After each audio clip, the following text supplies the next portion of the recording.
the bartender's name is actually Mo! Mo, go!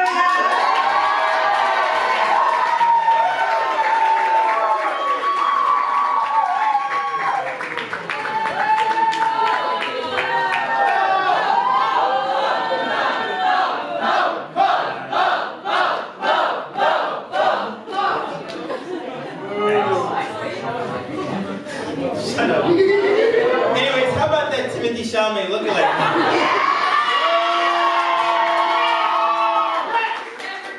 I don't think I'd win. But if they do have a Leo from Lab Rats lookalike contest, I'm meeting up. Anyway, today I have for you guys a tale from my time in Catholic school. What can I say about Catholic school that the stand-up team hasn't said already? Before I get started, I just want to get all the low-hanging fruit out of the way now. Yes, the priest did touch kids. No, the nuns didn't beat us with rulers. And yes, it did make everyone gay as hell.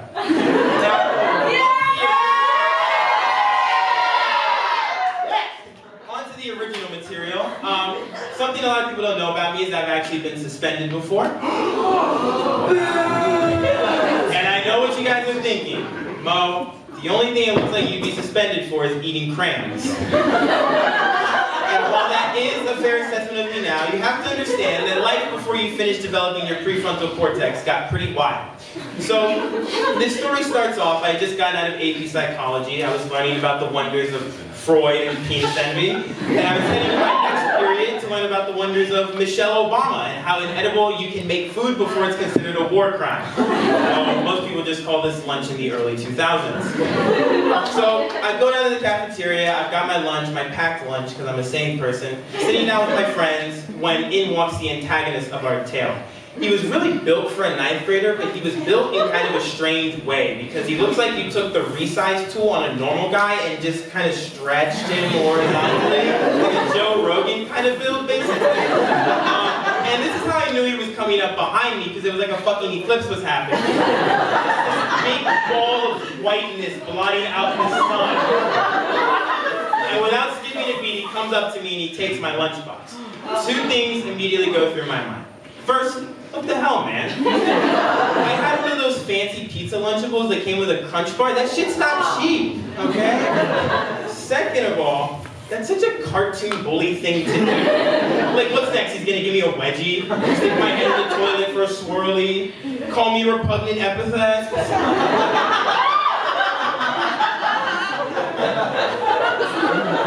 Now, I found myself in a bit of a predicament here because while I did in fact very much want my lunch back, this man was at least 3 times my size, and it didn't really seem like diplomacy was going to be a great option here.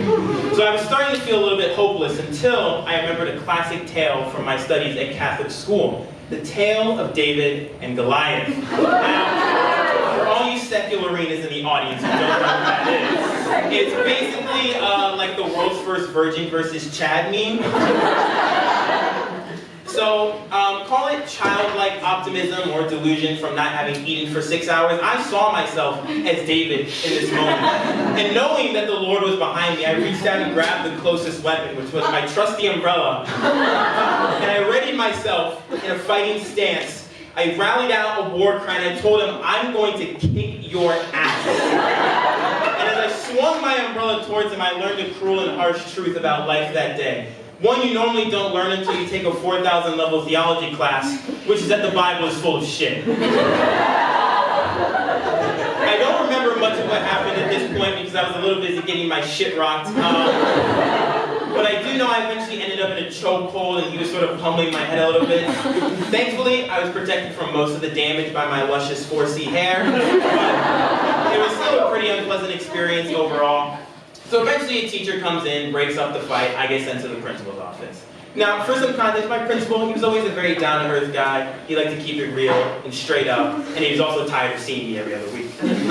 So we're sitting there in the office, I'm looking at him, he's looking at me, and my swollen face, and he goes, Mo, oh Mo, I don't know what you expected to happen when you said you were going to kick his ass. And now my school was a little stupid good ones where anyone who's involved in a fight gets suspended, which I wasn't really too mad about that. But do you know how embarrassing it is to get suspended for a fight that you lost? That's like being one of the 3 people who actually got arrested on January 6th.